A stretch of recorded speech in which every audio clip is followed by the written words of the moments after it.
Libre at totoong detox, posible nga ba? Ano ba talaga yung detox o cleansing? I know marami na tayo na-experience at narinig about detox and cleansing.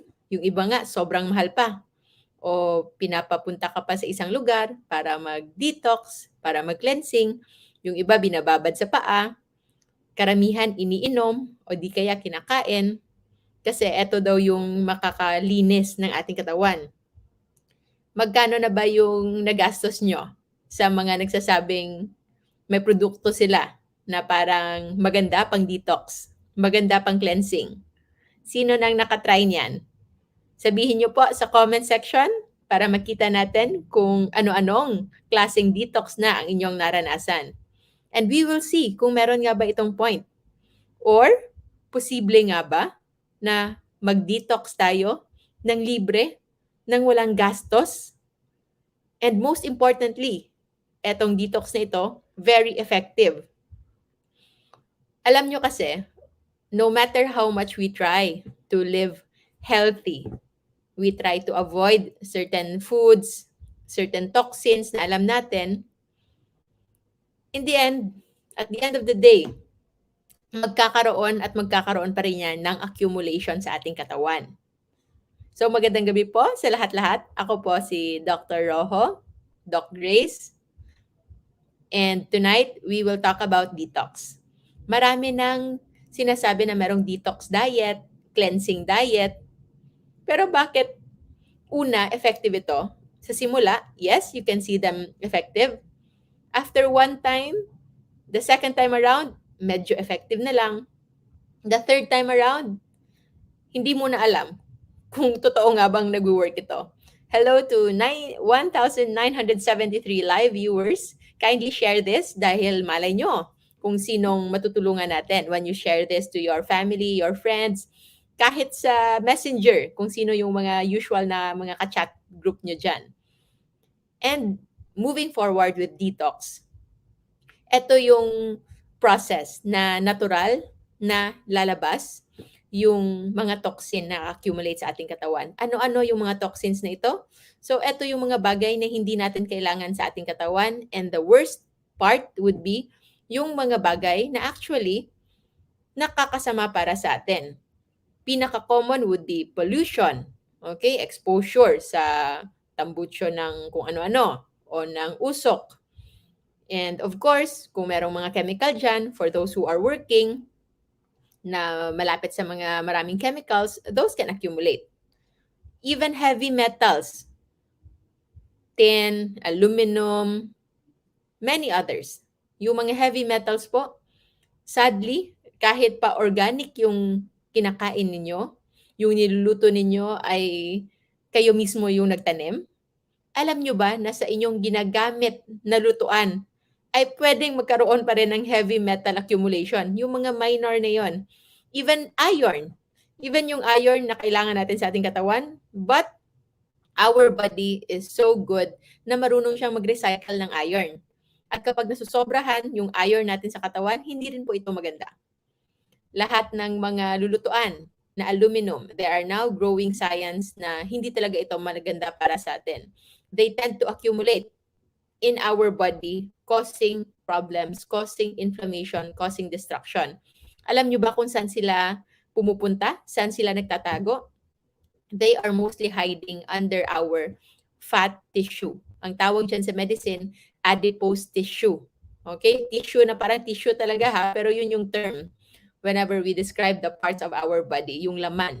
So, nasa taba po, nagtatago yung mga toxins. That's why, eliminating excess fats. Kapag winala natin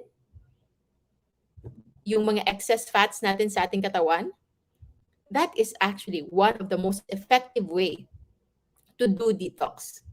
Now, pag-usapan natin yung iba't ibang detox. So, thank you. Doubled in a matter of minutes. Before 5 minutes, we are now at 3,500 live viewers. Maraming salamat po and counting. So, ngayon, I feel like I'm detoxing, okay?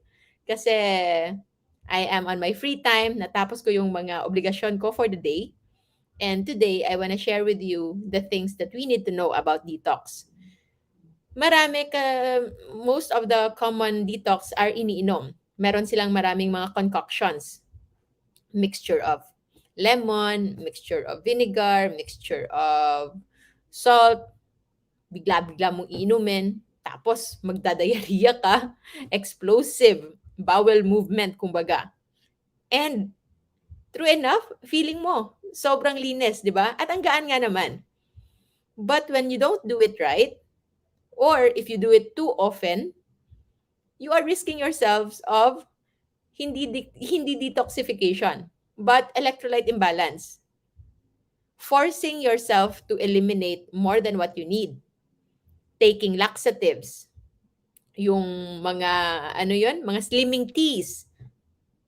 You're actually endangering yourself of dehydration and even electrolyte imbalance. And electrolyte imbalance, kahit po simple lang sana yan, madali lang siya i-correct. But if you are not careful at ikaw mismo may existing conditions, electrolyte imbalance can lead to death. Hindi po siya ganon ka simple lang if you are not very careful. Our heart is a muscle. At yung pagpitik po ng ating heart, our muscles, is dependent on electrolyte gradient. Okay? So, para siyang positive, negative. Parang kuryente talaga.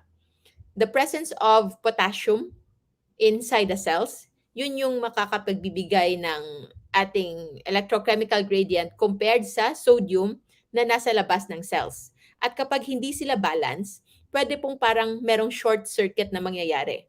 And that short circuit can lead to possible problem with synchrony, yung balance o yung harmony ng pagpitik ng ating puso. And that is dangerous. Kaya wag po kayong basta-basta lang. Just because you heard someone say na it's effective, it made them lose weight, 2 days lang, 3 days lang, biglang 5 kilos yung nawala nila. True enough, mawawala talaga yung ganun kalaking weight.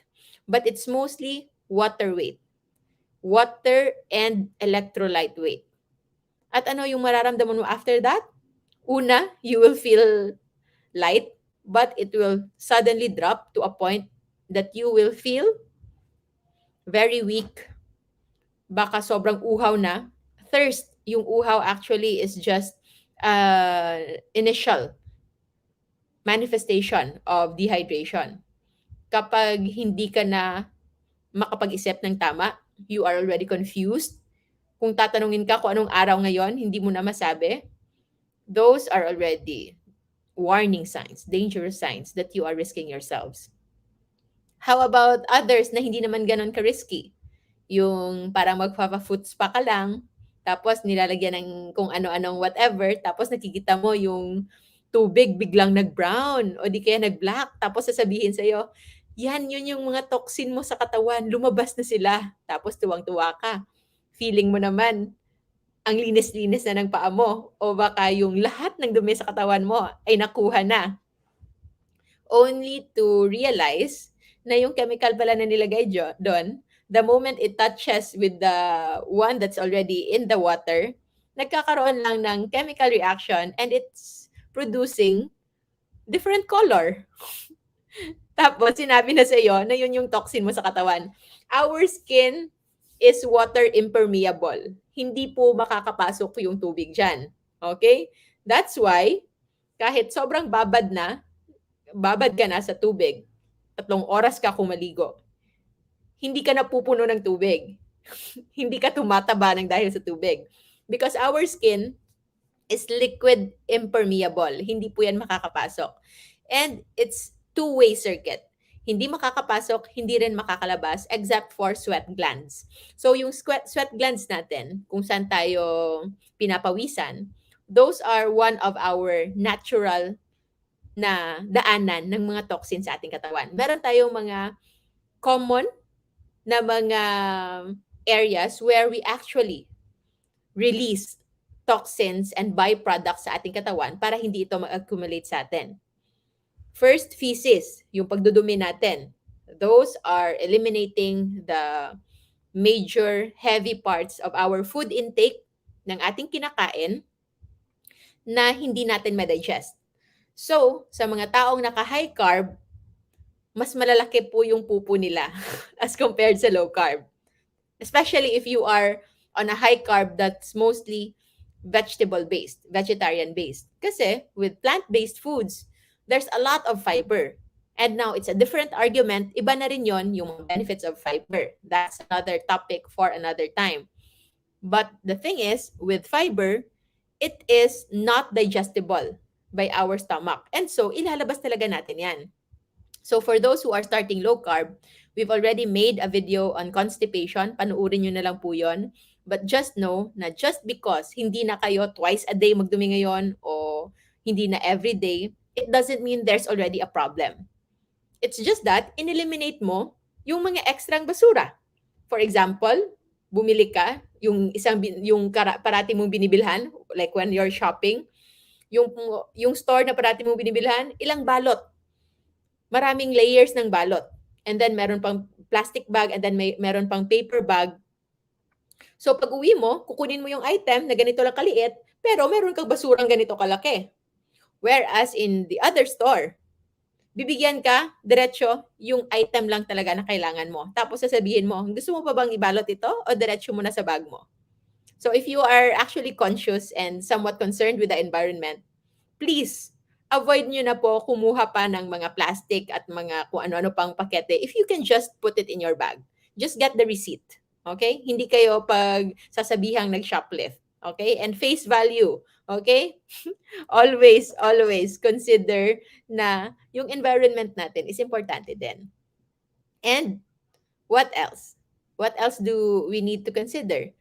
Hindi lang po ito basta lang na kung ano yung ipapasok natin sa ating katawan. Whenever we talk about detox, merong nagsasabing ganito yung diet na pang detox, eliminate that. Somewhat it can help, especially if you are consuming very high carb, very highly processed foods before. Okay? It can help. Pero when it comes to removing yung toxins na nandyan na, okay? Pwedeng-pwede na hindi yan mawawala. So, our feces, yung pagdudumi natin, yun yung isang factor kung saan na-eliminate natin. So, the solid foods. Next would be our urine, yung pag-iihi natin. Yung pag-iihi natin, it's removing the byproducts of our daily muscle build-up, yung mga kung ano-anong mga extra sa ating katawan. And our kidney is one of the major detoxifying organs. Siya yung nagbabalance ng electrolytes, ng fluid sa ating katawan. Kapag nararamdaman niya na sobra na yung asin mo sa katawan, iihi niya yan. Kapag nararamdaman niya na kulang ka ng asin, it will actually just hold it back. That's also the reason why you actually don't need to really be conscious na matakot kayo sa asin. Okay lang, kung gusto nyo matakot sa asin, you are controlling it. Yes, somewhat you can do that. Although, mas malaki po yung problema kapag kulang tayo ng asin as compared sa sobra yung asin natin. Kasi kapag sumobra ng konti lang hindi naman yung lalaklak ka ng asin. Fluctuations in our salt intake, in increased salt intake, is easily eliminated. Sobrang galing po ng kidneys natin to eliminate extra salt. But what makes salt being retained in our system? Bakit hindi siya nalalabas? Because something is demanding to the kidney na huwag ilabas si salt. And sino yung nagdi-demand na yon? I know sa mga frequent viewers natin, alam na nila kung sino nagde-demand na huwag ilabas si salt. Yes, it is the insulin. And the insulin will demand salt retention. And where salt goes, water follows. Pumapasok lang po si water. And that is where we have water retention. Nagmamanas, nag-i-edema. If you've been following me for the last 2 years, you probably know that I usually have that before. Hindi ko malaman kung bakit kada gabi, every afternoon, every morning, sobrang sexy po ng paa ko. My ankles, my legs are very slim and slender. But the moment it reaches around 4 o'clock in the afternoon, 5 o'clock in the afternoon, sobrang taba po ng aking ankles. Okay? And sabi ko nga, para na siyang nagiging elephant chassis. So, elephant chassis is another disease entity na kung saan nagiging parang elephant talaga yung legs. And I thought it's just because of my lack of exercise kasi nga walang masyadong muscle yung aking paa kasi hindi ako masyadong physically active. But later did I know, it has something to do with food. When I was still in residency, araw-araw nag-oopera kami. And isa sa mga pinakamaraming collection ko are actually pressure stockings, compression stockings. Yun yung sobrang maipit na. So there's mild, moderate, and there's very tight na meron silang pressure din. 15 millimeters mercury, 30 or 45, depende. And yung ginagamit ko talaga, yung pinakamasikip. So just so hindi po ako magkaroon ng water retention.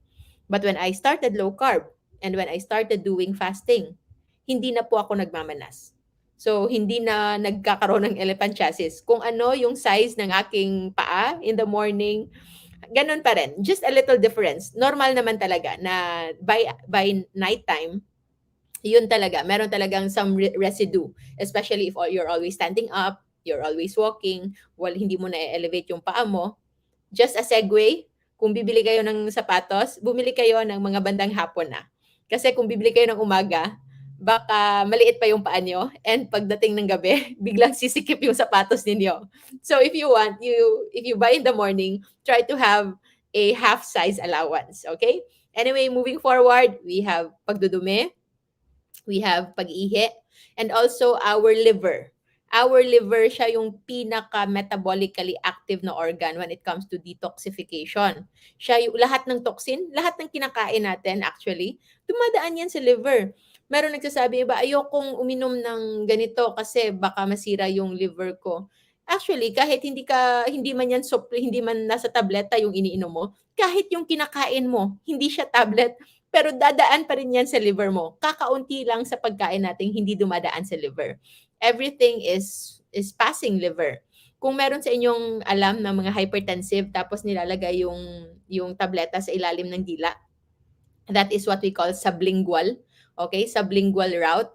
So yung sublingual route ng kasi maraming blood vessels dyan sa ilalim ng dila natin. So naa-absorb niya yung gamot. So that's why bigla-biglang magda-drop yung blood pressure kapag merong emergency na tumataas yung blood pressure kasi diretso galing sa dila, sa ilalim ng dila, you can see there, marami ang blood vessels dyan, nag-iiba yung kulay, diretso sa bloodstream. So immediately nag-a-act.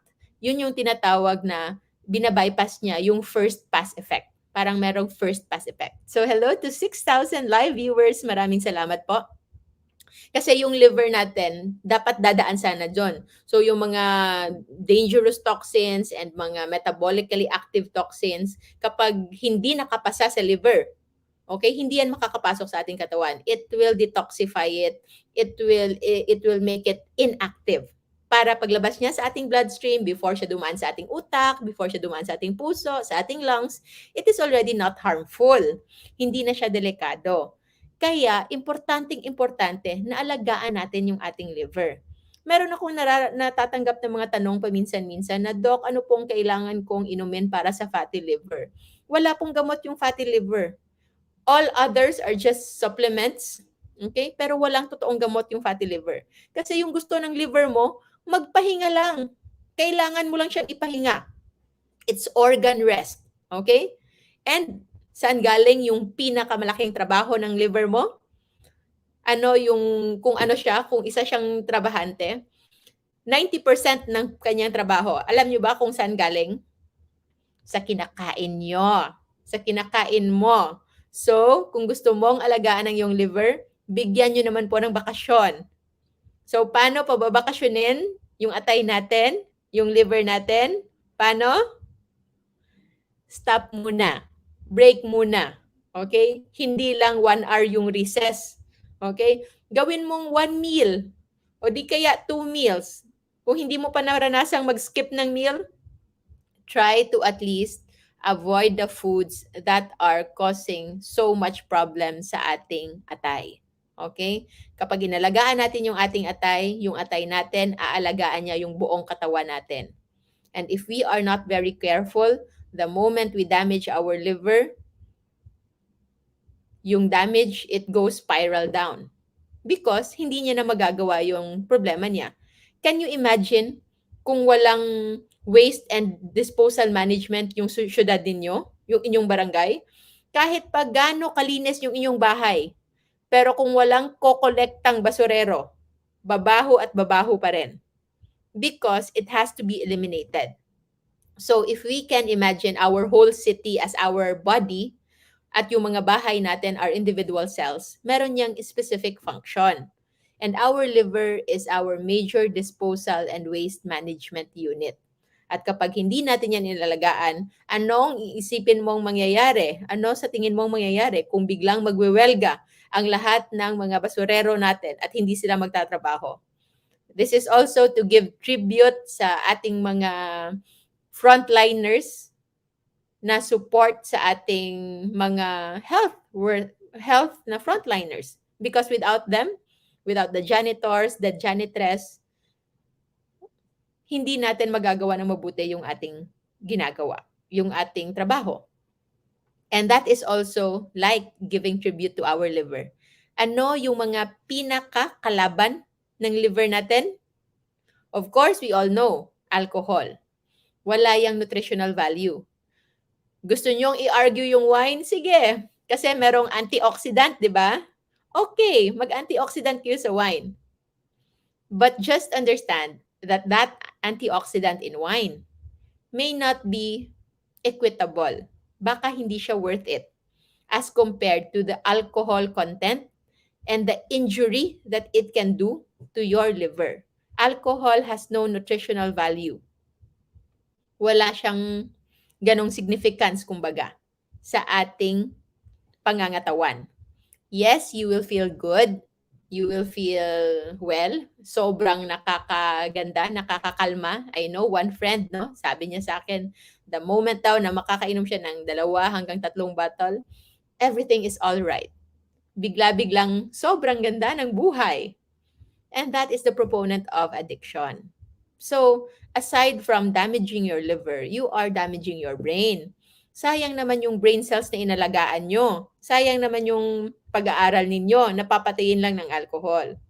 But anyway, in alcohol, merong nasa danger list, merong nasa caution list. Kasi merong mga alcohol na the worst kind of alcohol. Mataas na yung alcohol level na sinisira na yung liver natin, mataas pa yung carbohydrate level. So, tumataas pa rin yung insulin. So, it's doubling the problem. Ano yung mga alcohol na ito? These are the malt and beer. Okay? Yung mga high carb na mga alcohol. So, sila yung nasa danger list talaga. And what about the ones in caution list? So, yung nasa caution list naman, wala silang masyadong net carbs. So, nabebelong dyan yung wine. I think nasa 2 or 3 lang. 2 or 3 grams of net carbs per 100 ml na serving. Okay? So, you can easily accommodate that. Maybe if you choose the wines that are of lower alcohol content, or make sure to take them sa panahong maganda talaga yung meron talagang rason, espesyal, kumbaga, so that you can always savor as well. Kung meron man kayong mga gustong i-savor, try to make it as a memorable experience. Hindi lang basta yung ganong lasa lang. Because if you're just after that experience, tapos aaraw-arawin mo, that degree of pleasure that you will feel, magde-decline din yan. And eventually, you will try to search for more and search for more. So, kailangan we have to be very conscious about it. What else yung kalaban ng ating liver? Fructose. Okay? More than glucose, fructose po yung isa sa mga pinakamalaking nakakasira din ng ating liver. Kasi yung glucose, okay, it's another form of simple sugar. Kapag excess na yan, it will be processed into fructose. And yung fructose, kapag na-process na yung fructose, kapag sobra-sobra yung fructose, ipaprocess siya into triglycerides. And kapag dalawa yan, fructose and glucose, yun yung actually yung ingredient ng white sugar, at saka brown sugar, at saka muscovado, at saka honey. They are all either full of fructose or full of glucose. At kapag merong insulin spike together with high fructose and triglycerides, yung liver mo will activate the process called de novo lipogenesis. So gagawa siya ng sarili niyang taba. Yun yung kanyang magiging priority na gagawin. And kapag busy siya sa paggawa ng taba, kasi nga nandyan si insulin, nagdedikta sa kanya, then of course, makakalimutan niya o mawawala yung kanyang ultimate function, which is actually detoxification. So, while your liver is fattening itself up, gumagawa siya ng maraming taba, ng triglycerides at marami pang unessential cholesterol and fats na gagawing taba sa katawan mo, nakakaligtaan niya yung isang trabaho niya, which is eliminating the junks and other more important supposedly na trabaho niya, like paggawa ng mga binding proteins na kailangan sana na ma-regulate yung mga hormones natin sa katawan, makakaligtaan niya din yon. Sobra pong talented ni liver. Ang dami-dami niyang kayang gawin. It's just that hindi natin siya pinagtutuunan ng pansin. Napapansin lang natin siya kapag tumaba na siya, kapag naging fatty liver na siya. And sadly, we are not even considering kung ano yung ginawa natin, why it became a fatty liver. We are so dependent with external materials, medicine. Ano po yung iinumin ko? Ilang beses na akong sasabi, wala kayong kailangang inumin. Even if I test this, like sasabihin kong wala kayong kailangang inumin, proper food intake lang, proper proportion ng inyong macronutrient intake, and therapeutic fasting protocol. Kailangan lang masanay kayo na hindi kayo kumakain all day, every day. Tapos kung sasabihin ko, but merong ganitong gamot na when you take this, it is said to be of help. I know, marami na magtatanong, anong gamot na yan, Doc? Anong gamot na yan? So, kakasabi lang nga natin na hindi kailangan mag-depend muna sa gamot. Maximize lifestyle change first and do not depend on medicine. Kung gusto niyo ng gamot, magpakonsulta po kayo sa most doctors. 95% of doctors will give you that medicine, those supplements. So, dun lang kayo. Okay? But for those who are already tired of all of those. Just like my brother, Coach Andrew, meron siyang fatty liver noon. And binigyan siya, 3 months, dapat inumin mo to. After 3 months, fatty liver pa din. But, 3 months, walang rice, 1 meal, 2 meals a day na lang kumakain, puro taba pa yung kinakain, puro karne. Pero walang carbohydrates, walang desserts, walang soft drinks, walang kanin. 3 buwan, fatty liver, nawala. I have a good friend. For the last 5 years ng annual physical exam, annual medical check-up, fatty liver, PCOS, sobrang taas. 10 yung gamot para sa 2 sa high blood, 2 sa diabetes, meron pang sa asthma, sa allergy, meron pang sa kung ano-ano. Sobrang dami. 10 gamot. Iniinom niya yon for the last 5 years at magkaedad lang kami. At nasanay na siya. And somewhat, tinanggap na lang din. Kasi parang yun talaga yung expected. Only when she did 2 months of strict low carb, clean low carb eating, safe list lang sa mga bago pa lang po nakapanood sa atin. Thank you. Kindly share para makararating tayo ng 7,000 live viewers. 11 na lang, magsa 7,000 na tayo. Thank you so much. Alam niyo po ba, and yay! We reached 7,004 live viewers. Maraming salamat po. And alam niyo po ba, in just 2 months, yung ginawa niya, OMAD. 1 meal a day.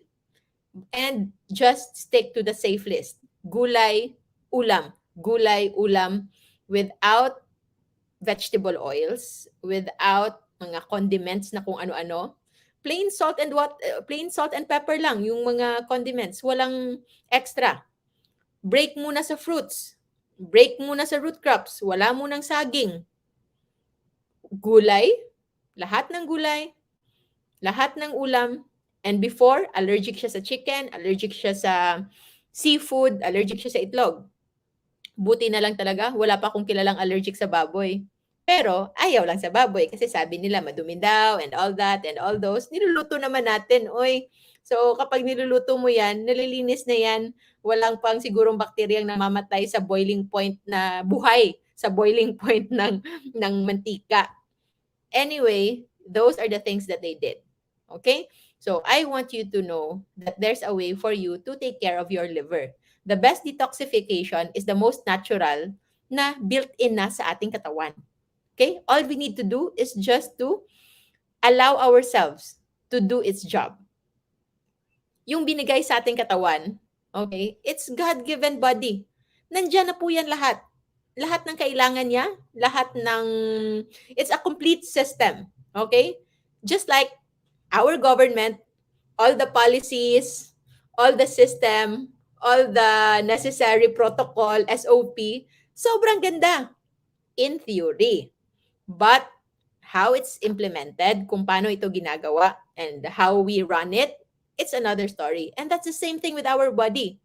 So before you complain about how things are working sa paligid ninyo, try to also ask how you are governing your own self. Paano mo ito minamaneuver? Nagrereklamo na merong mataas na BP, nagrereklamo na merong mataas na blood sugar, pero kung pipigilan yung pagkain ng kanin at ng mga high carb foods, magagalit din. So ano yung hinahanap ninyo? You are actually looking for a quick fix na hindi sustainable. And if you want that, okay lang. It's your choice. Okay? Ayoko lang dumating yung panahon na sasabihin nyo, ano yung ginawa kong mali, na sinunod ko naman lahat. Because if you've heard this, wala kayong excuse na sasabihin yung, hindi ko alam na bawal yung rice. Hindi ko alam na bawal pala yung wheat bread. Hindi ko alam na yung granola bar ay hindi pala healthy. Kasi sabi nila, healthy daw yon. Kasi hindi na ako bumibili ng muffins.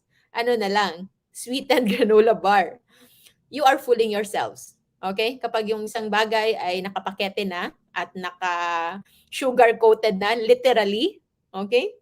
And fortified, nilalagyan ng kung ano-anong trace minerals just so you can label it as nutritious, then it's up to you kung yun yung makakapatulog sa inyo for you to say na you are doing well, you are living healthy. So, and if you can say 100%, sobrang healthy ko. I've never been this healthy. So, that's well and good. For us in the family, we can say na hindi pa ito yung pinaka-peak health namin because we know we can still improve. But what we can say, for the life that we've lived since we were young, na maaalala namin, today, our health today is the best health we've ever accomplished, even compared to what our health were when we were younger. Ganun po. And it's just simple. It's just knowing what food to eat, and most importantly, when to eat. Pag-uusapan natin, why is it important to know when to eat? And tapusin muna natin yung mga natural detox natin sa katawan. Okay, adjust muna tayo. Okay? Natural detox natin sa katawan. And thank you to my sister for my pantulog. Maraming salamat po. And also, I'm now using glasses. Wala po itong glado. This is just blue light protection. Since tagabi lang tayo nagkakaroon ng time and I'm usually using all of my gadgets because of online work, I decided, it actually just came in one of my meditation, na kailangan ko ng blue light protection. Because usually, pagkatapos ko mag-work, kapag hihiga ko, it takes some time for me to sleep. Or kundi man, kapag nakakatulog ako, madali akong nagigising. And it has something to do with blue light exposure. Because blue light is artificial light at sinisira niya yung circadian rhythm natin. And so, kapag protected yung blue light, kahit pa medyo maliwanag, but it's not ruining your circadian rhythm. The moment I turn off the lights, I can easily just adjust and alam na alam ng katawan ko, gabi na at magpapahinga na. And so far, since I've been using this, sobrang effective. Inaantok talaga ako. And so, moving forward, pagpupupo, pag-iihi, and then our liver, also our sweat glands. So, our sweat glands, kaya kapag if you are fond of eating very spicy foods and yung ibang certain, and yung mga umiinom, di ba? I don't drink, but I have people in my life who drinks. So, alam ko kung nakainom sila. The next day yung hindi na sila lasing, because I know how they smell. And my sense of smell is so developed na alam ko kung ano yung ininom. I know when the drink was hard drink or just beer. Yung beer more on parang more on fruity siya. And yung hard drinks naman, iba rin yung kanyang amoy. So I know. So all of those toxins, it can be released in your sweat glands. That's also the reason why exercising, sweating, doing sauna can also be a part of parang natural detox kasi parang ini-enhance mo yung natural sweating ng katawan. But it will not be the only reason for you to do that na kapag merong ganyan, eh yun na lang, dun na lang tayo magde-depend. Of course not. Because this elimination process can only do so much. Kasi naglilinis eh.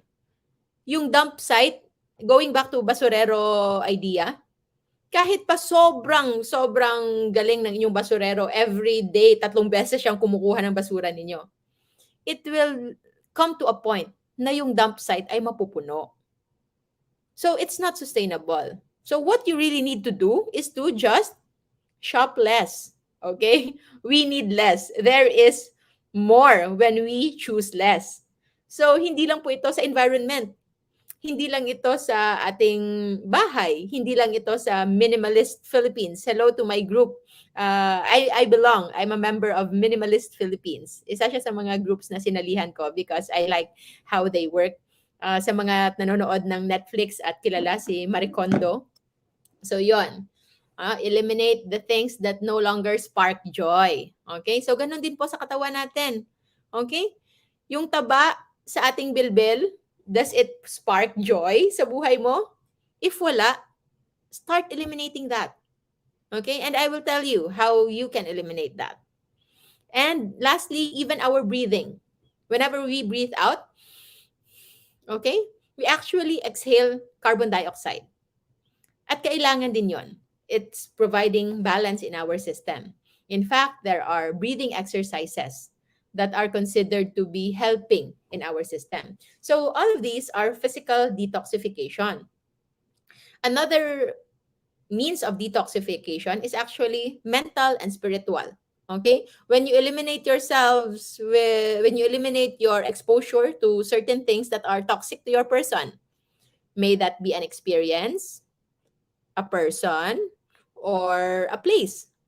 Whenever you go to that place, you feel bad, stop going to that place. Huwag na kayong bumalik doon. Okay? Your environment can play so much role. If you have negative feelings whenever you are with this kind of person, you approach. O kung hindi mo siya makausap, you avoid. If hindi kailangan ma-avoid, okay, you confront.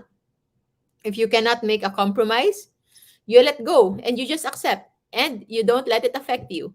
Bahala na kayo dyan. Kebs in Bisaya. Okay? So, maraming paraan to do this. Mental detoxification is also very important. And what is good is that, alam nyo ba na pwede silang magkaroon ng point wherein you can do mental detox, you can do spiritual detox, you can do physical detox, you can do nutritional detox, okay? And medical detox. Umaayos, gumaganda yung pakiramdam, yung energy level tumataas, nalilinis yung buong katawan to the biochemical level. And do you know kung anong detox ito? Yung totoong libre at walang kahit anong bahid na politikang detox is fasting. Pag-aayuno. Hindi pa Holy Week ngayon. At hindi natin kailangan hintayin yung Holy Week for us to fast. Fasting has been shown to improve so many things. For the longest time, akala natin yung fasting ay para lang sa religious reasons. Yun nga yung parati kong sinasabi. If I tell you na nag-fasting ako ng 2 linggo, ang hirap paniwalaan. Dok, malaki pa rin naman yung mukha mo. Sigurado ka ba nag-aayuno ka? So, I understand kung hindi makapaniwala yung tao when I say na I do fasting. I regularly fast. I eat once a day. Sometimes I eat once every 2 days. But sometimes I eat twice a day. So, depende lang. Right now, we are talking about detox kasi ngayon actually, I'm already on my 28-hour of fasting. At hindi ko po yan sinadya. Tingnan nyo yung target ko sana, 10 in the morning.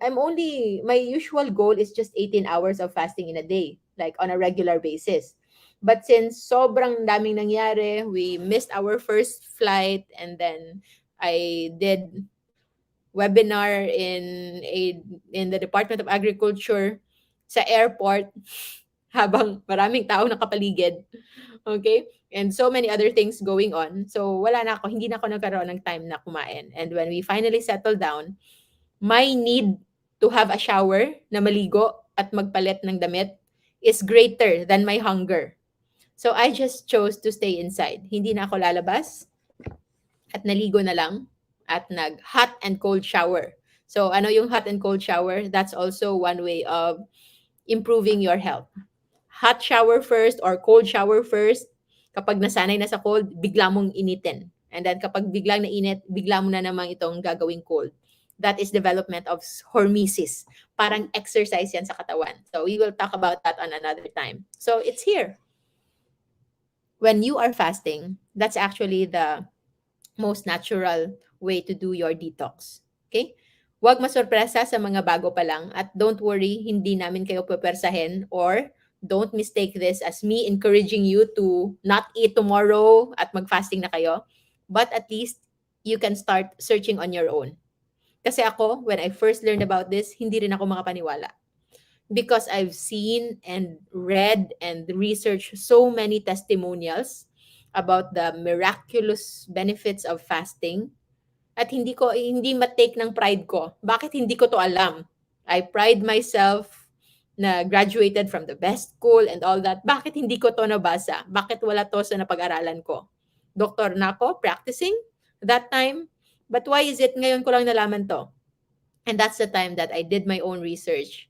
And what better way to test the waters than try it myself? The first time I did it, I was with my mom. We did a 4.5 day of fasting. But hindi ito padalos-dalos ha. We did a lot of research. We know what to expect. We were open about it. Alam namin kung kailan namin i-break or paano namin i-break yung fast. Ano yung tatandaan namin. Hindi kami pupunta sa danger zone. We have our own monitoring. Nagpa-laboratory kami beforehand to know that we are somewhat safe to fast.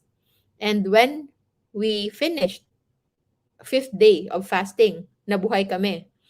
We were so happy. We actually aren't hungry. Hindi kami gutom. The stages of fasting, first day, sobrang gutom. Second day, sobrang gutom. But third day, half yung gutom. Fourth day, 25% na lang yung gutom. 5 days going 10 days, wala nang gutom. Your problem is your brain. Sobrang nakakamiss yung pagkain. Yun lang. But energy-wise, nutritionally-wise, you are at the top of your health. Kasi alam mo ba kung anong nangyayari when you are fasting? It's like, hindi lang basta merong basurero na sobrang nag-overtime. But pati tayo mismo, yung mga tao sa bahay, since wala nang provision na binibigay, yung nangyari, naghanap sila. Hinalungkat nila lahat ng kanilang mga cabinets, lahat ng kanilang pantry because walang dumarating. They started recycling their old stuff. They started to eat yung mga nakatago na nilang mga reserves doon. And it ended up cleansing the whole house. And after cleansing the whole house, yung nag-overtime na basurero ended up collecting all of these trash and eventually cleansing the whole community, cleansing the whole city, cleansing your whole body. Ganun po ka-amazing yung fasting. If you haven't heard of the word autophagy, okay? Auto means self. Phagus or autophagus is eating. It is a Nobel Prize award concept. At yung ibig sabihin nito, it's the self-cleansing mechanism ng katawan natin whenever we activate it from the core. And the beautiful part about this is actually going to remove the toxins that are embedded within your system. The detox na mga iniinom, na mga kinakain, somewhat they can help a little, but only very superficially. Yung mga nasa bloodstream lang, o di kaya yung mga nasa gut mo lang, iihi niya, ilalabas niya, pero yung nasa loob-loob, hindi yun magagalaw.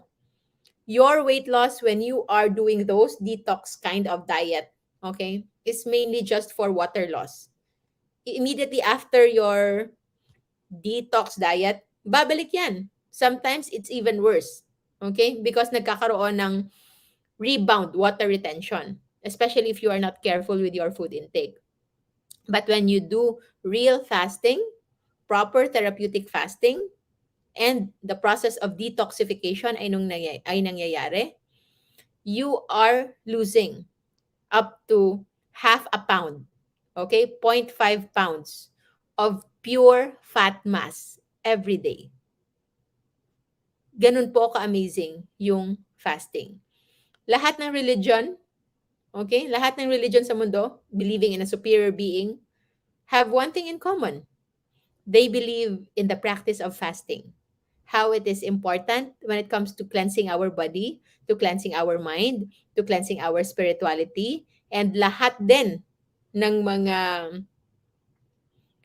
prophets and also the most important people in many cultures, they also do practice fasting. They even the father of ancient medicine na si Hippocrates. Ano yung pinaka-famous line niya? I fast efficient for more efficient mental clarity. Okay? I fast to have a better mental functioning for brain functioning. Kaya sila yung mga pinaka-amazing na mga world movers, the game changers ng mundo. Because only when fasting, you start to have a clarity of mind. Pero bakit kaya effective yung fasting? Saan nanggaling to? All of these people we know, these are already, what, 2000 BC? Okay? But that is still not that long when it comes to our history as humans.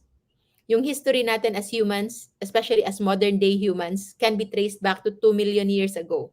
2 milyon na po. And during that 2 million years ago, we have adjusted sa cycles of harvest season once a year, non-harvest season, walang harvest, walang hunting, and some part na successful din yung hunting. So kahit hatiin na lang natin, harvest season and non-harvest season. May mga panahon na marami tayong kinakaing prutas, marami tayong pagkain, at meron ding panahon na wala tayong kinakain. And we are able to survive days, even weeks nang walang kinakain. Our body is capable of adjusting to that transition.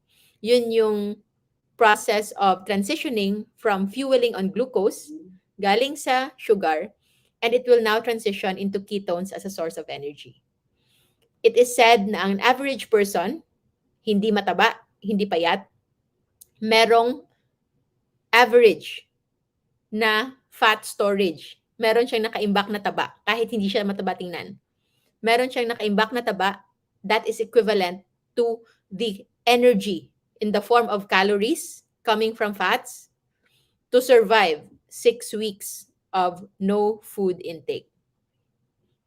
In fact, yung longest na recorded fasting na isang tao, si Angus Barbery, was able to do fasting of more than 1 year. 398 ba yun? Or 396 days of fasting. Of course, he started really, really big. Nasa 300 kilos or 200 kilos. And he finished at around 90 kilos. Ano lang yung ginagawa niya? Wala siyang kinakain. He just took water, fluids, soup, electrolytes, vitamins, and minerals. Yun lang, but no food intake. And this is also the beauty of knowing na hindi kailangan, especially sa meron pang excess fats, hindi nyo kailangan i-target na ma-reach talaga yung inyong calorie requirement in a day. What you need to target, what you need to focus on is to reach your nutrient requirement in a day. Target nutrients and not calories, okay? If you have to consider calories, make sure that the calories that you are eating ay hindi nanggagaling sa sugar and carbs and bad fats. Okay? Try to consider taking your calories from real food, nutrient-dense food. Proteins, fats, meat kung hindi kayo vegetarian, seafoods, isda kung gusto nyo, itlog, chicken, and non-starchy vegetables. Yung mga gulay na hindi mataas sa net carbohydrates. Avoid grains, lahat ng grains, kanin, Wheat, tinapay, byproducts, corn, lahat ng corn, byproducts. Okay? Lahat ng yan, try to avoid. Fruits, when you are still healing, avoid muna yung fruits. And then, root crops. So, yung kamote, ube, at kung ano-ano pang root crops. Before we end, huwag kayong malungkot. Okay? Before we end, I would like to share with you one email that I received, no? Maybe you can relate. Kasi for the longest time daw in their family, 15 years na sila na hindi umiinom ng soft drinks. Wala rin siyang exposure to smoke. Last 25 years siguro yung exposure niya sa smoke. Way back nung nagdinigarilyo pa yung papa niya. And then, hindi rin kumakain ng meat. Once a week lang daw kumakain ng chicken. And also, hindi rin sila kumakain ng mga tinapay. But now, that person was diagnosed with a tumor sa ilong. And they come to know me at nakita siguro nila that I'm also an ENT specialist. And yung tumor niya actually is one of those tumor na inooperahan ko talaga. I operate on that. At yun yung mga tumor na kahit benign, hindi siya cancerous, kailangan siyang operahan because meron siyang risk na pwede siyang maging cancerous. Okay? So, yung sagot ko lang dyan, if you are also experiencing that, kasi yung tanong niya, hindi ko alam kung bakit nagkaganito, Doc. Bakit ganyan? I'm trying to like live a very healthy lifestyle. At bakit ganito pa rin? So, yung tanong ko, try to answer. And you also, if you feel like you are already doing your best when it comes to improving your health, and yet, from time to time, nakakita ka pa rin na meron pa rin problema. Okay? Try to answer these questions. How many times do you eat rice in a day? Ilang cups ang nauubos mo sa isang araw? Ilang cups ng rice na nauubos mo sa isang linggo? Kasi kahit pa hindi ka na nagda-dessert, kasi hindi ka na umiinom ng kahit anong soft drinks at hindi ka na naglalagay ng asukal, but 1 cup of rice is equivalent to 20 grams.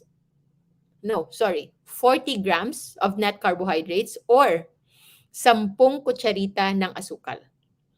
So, how many times you eat in a day? Ilang cups of rice? Lagay na lang natin 3 times a day kasi nga nagko-control ka. 3 cups of rice times 10 teaspoons. That's 30 teaspoon of white sugar.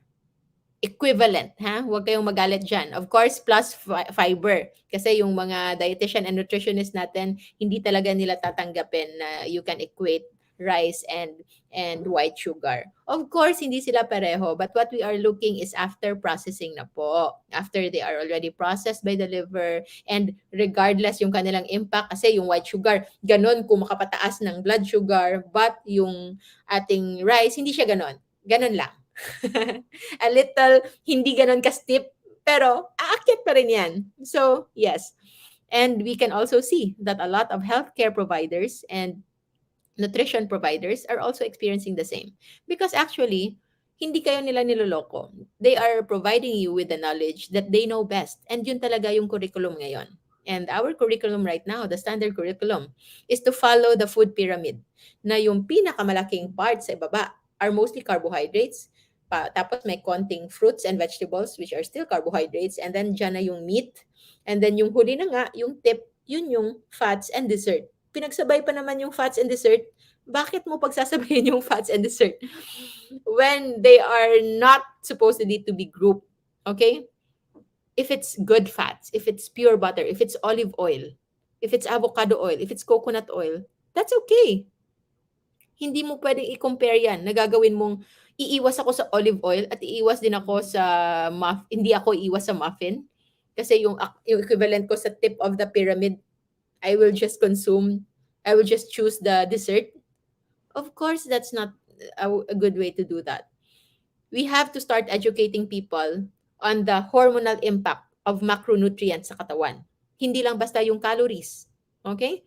Kasi they demonized fats. Sinabi nila na yung fats ay masama. Kasi nga, per gram of fats is 9 grams of kilocalories, whereas 1 gram of of sugar or carbohydrates is just 4 kilocalories. So sabihin nila, kapag kumain ka ng matataba, is masama yon kasi too much excess energy na. Whereas kapag kumain ka ng kanin, ay kakaunti lang. So hindi yun that much energy. But what we don't know, what they don't know, is that yung impact ng insulin sa katawan is grabe yung impact ng carbohydrates. Kapag kumain ka ng carbohydrates, rice, okay? Tapos, sasabayan mo ito ng lechon. Then, of course, that lechon will become stagnant fat in your body. But when you eat lechon without the carbohydrates, there will be no insulin spike. And yung lechon na kinain nyo, that you savor, that you eat, can actually be used as energy. The proteins in there can be used to repair your body, and it will not actually activate fat buildup.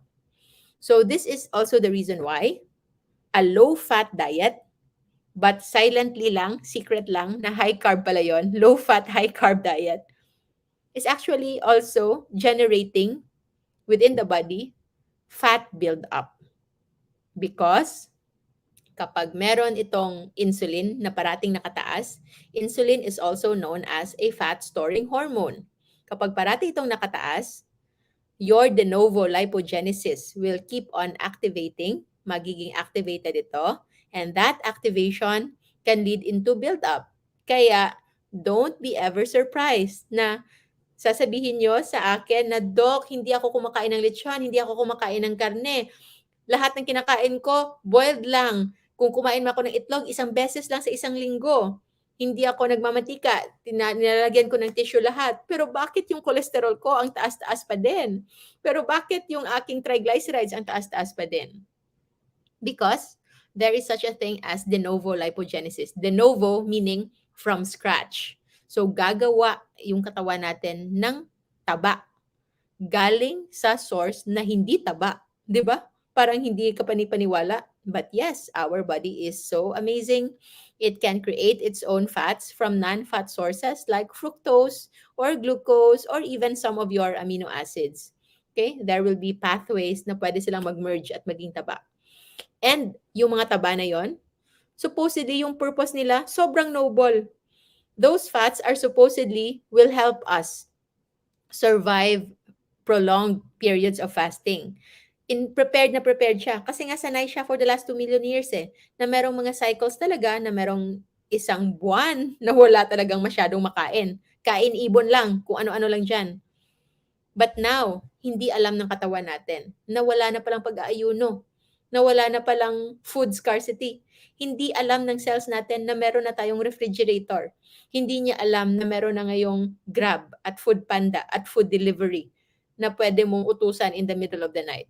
But your body doesn't know that. Akala niya may kakulangan pa rin sa pagkain kasi akala niya harvest season ka, ay kumakain siya ngayon ng kumakain kasi meron siyang hinahandaang fasting season. Hindi niya alam na wala ka namang planong mag-fast. But if you want your body to have the chance of recovery, to have the chance of healing, to have the chance of a brand new start, you can maybe consider giving your liver, your body, a break from all of this so that it can keep up. Malinis muna niya yung kung ano mang mga nakatambak na dyan. And you don't need to do 1 day full, 2 days full fasting, 3 days agad-agad, not even 16 hours. You can just start with 12 hours. Kumain kayo ng dinner ng alas 6 ng umaga ng gabi. Pagkagising nyo ng umaga ng alas 6, pwede na kayong mag-breakfast. Pwede na kayong mag-almusal. Kung ready na kayo after 3 days, maybe you can move your breakfast on 7 a.m. or 8 a.m. So kapag nag-dinner kayo ng alas 6, huling subo ninyo alas 6, and then when you wake up in the morning, and then magtrabaho muna kayo ng konti, you move your breakfast at 8 o'clock, that is already 14 hours of fasting. And if slowly, you can push a little harder while, of course, if you want to make sure that you are benefiting the more of the benefits, you also eat low carb. Bakit we push low carb, nutrient-dense low carb as eating window?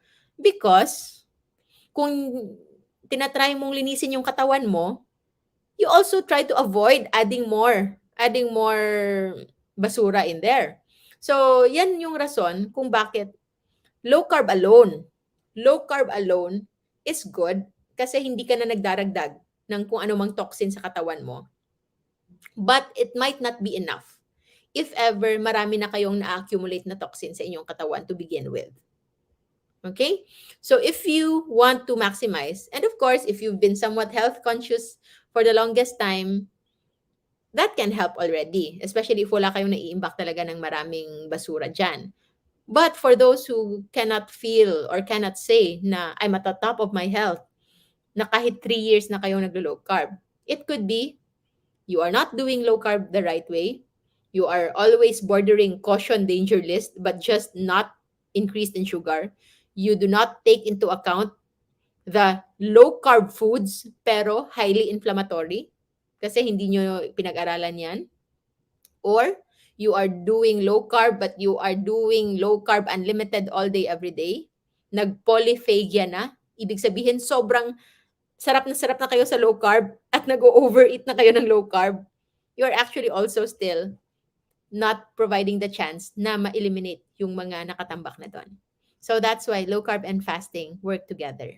Slowly but surely. And for those na meron na pong dinaramdam at meron ng pre-existing conditions and medications, know that there is hope. Meron pong pag-asa. In fact, kahit nga yung mga chemical na nilalagay sa foot spa at tapos nakikita mo yung umiitim at tapos bilib na bilib ka at akala mong feeling mo talaga nalinis yung katawan mo at parang gagaling ka na, that belief alone, that faith alone will give you 40 to 70% chance of improving. Yun yung beauty ng placebo effect. When you believe something, it can manifest up to 70% of the time. So, hindi ibig sabihin na kinokontra ko yon. Actually, what I want you to do is to maximize placebo effect. Kung meron kayong pinaniwalaan, paniwalaan nyo ito ng bonggang-bongga. Paniwalaan nyo that your body, always imagine yourself healing and always imagine yourself really improving. Imagine niyo na yung kung anumang mga bukol o tumor na nasa katawan ninyo, unti-unti itong lumiliit until eventually it will fade. But of course, you cannot fool yourself na kahit gaano pa ka-imagine yung nawawala yung mga bukol na yan at mga inflammation at mga sakit-sakit na yan sa katawan. By the way, may nagtanong kanina, how about yung sakit sa tuhod? Pain is a basic component of inflammation. So if there's pain, there is inflammation. So yun lang po yun. Eliminate inflammation, eliminate pain. And if it's not working, we have Dr. Lisel Ganancial, our low-carb anesthesiologist, part yan ng ating masterclass. So we have an ongoing masterclass specific for many diseases, for many illness. If you wish to join, kasi hindi naman natin mauubos kahit lagpas na tayo ng 1 oras, no? Lagpas na pala tayo ng 1 oras. But yung mga specific approach when it comes to certain diseases, we will discuss that sa ating masterclass. So if you wish to know more, nandyan lang po yung mga admins natin. If you feel you can do it, kayang-kaya mo lang, nang ikaw lang, nang hindi walang guidance, then go, by all means, you do that. But you should do it with caution. Kasi ideally, especially kapag when we talk about low carb and when we talk about fasting, hindi po talaga pwedeng walang guidance because it can also make you put yourself in danger. So as much as I am practicing and believing in the power of low carb and fasting, I do it with caution, I do it with research, I do it with knowledge. And that's what we are trying to impart to you.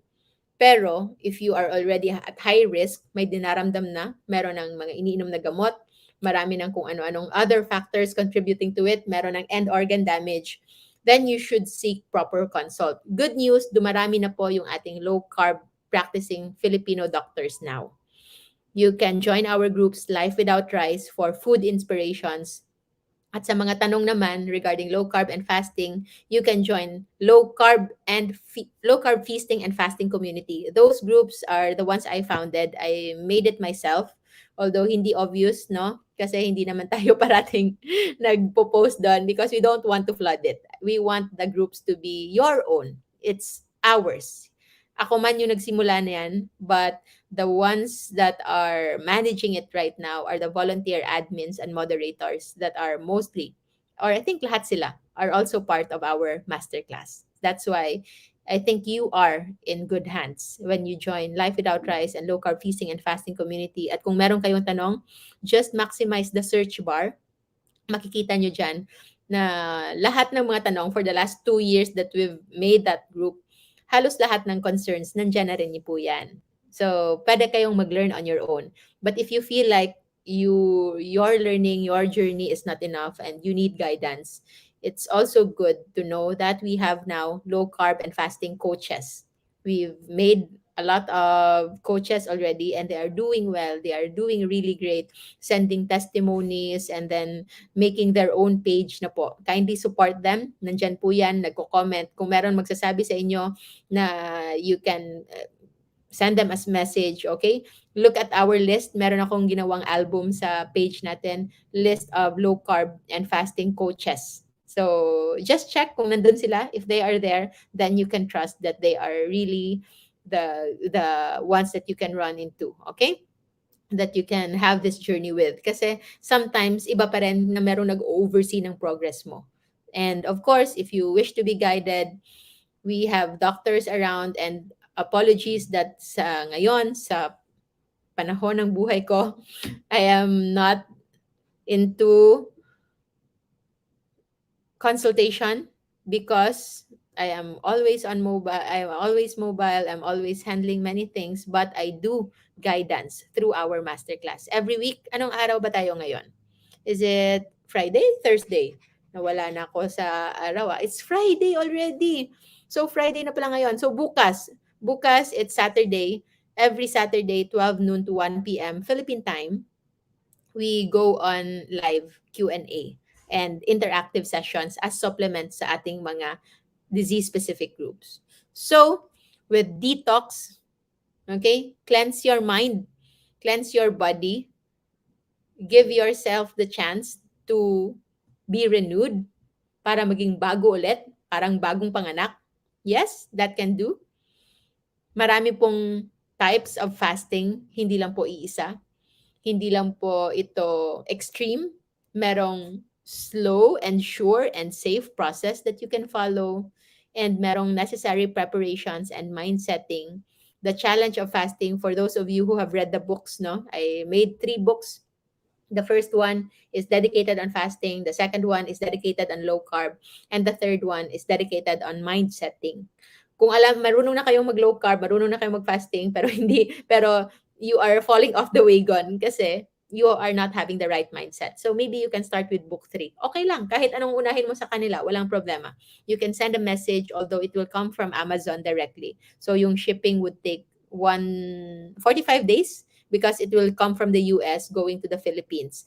But for those na nasa US na, Australia, Canada, UK, Europe, all of those places, they have Amazon. You can have it in Amazon. Okay? So, if you feel like you need some detoxification, at you can start with your own Facebook timeline. Kung nauubos yung panahon nyo sa panonood ng videos na na-entertain kayo, sumasayaw, nagjo-joke, at kung ano-ano pa, that's okay. That's entertainment. But limit it. Okay? Because pure entertainment only, without learning, without nuggets of knowledge, para din siyang sugar. It's addicting. It will feed your brain, but it will not help your brain become healthy. It will not help your brain grow. So, if you like this video, I hope you can help our advocacy by sharing this and also liking our page and follow. And when you click follow, you can click again, meron diyang see first and make it as favorite. Because otherwise, Facebook will not show you everything. So, if you want to not miss a thing, make this page your favorite para wala po kayong ma-miss. And don't worry, marami pong everyday I receive messages in emails offering advertisement. $7,000 per week. Maglalagay lang daw ako ng advertisement sa page. But I will never agree on putting that on my page. Ayokong aksayahin yung oras ninyo na baka mag-notify sa inyo kasi ginawa nyo ng favorite yung page tapos yung makikita nyo lang pala ay commercial lang. So, I will not do that to you. So, I hope you can help and support, follow the page so that we can grow this community and slowly but surely we can do some detoxification starting with ourselves and then with our loved ones and who knows, baka in our barangay and of course, kahit sino na. An average person knows at least 1,000 individuals as well. And when you get to influence that 1,000 individual, you are already having the opportunity to also help another million more. Kasi yung 1,000 na yun, meron ding 1,000 nakakilala. So it is the beauty of ripple effect. Do things with your heart, do things with positivity, do things with faith that you are making a difference and that you are doing your best and start with your own self. You cannot give what you do not have. Self-love muna, prioritize yourself, prioritize your health, and when you already are healthy, you are more capable on helping your loved ones become healthy as well. But if you are watching now, first time in your life, send it to your loved ones para at least sabay kayo magpaka-healthy at hindi nyo na problemahin yung isa't isa. So, yun lang po muna for now. I hope it has been a good night for all of you. Meron pa akong mga gagawin. And I will pray that you will find the beauty of fasting because it's only fasting, it's only with fasting that there can be mental, spiritual, physical, even psychological cleansing. I do what I do now. I became capable of doing what I do now. And I thank that, of course, to the one above who helped me discovered fasting and low carb and the cleansing of mental clarity na nakita natin when we started doing low carb. So, mahaba na yung gabi. Ayoko na. I don't want to keep you waiting. Have a have a good day, have a good night. So, always be grateful because with gratitude comes blessing. It is a virtuous cycle na kailangan nating i-incorporate sa ating araw-araw. So, whenever you offer a prayer, always send it with a saying na may this or something better unfold. Maraming salamat po. Have a good night, everybody. Thank you. Stay low carb.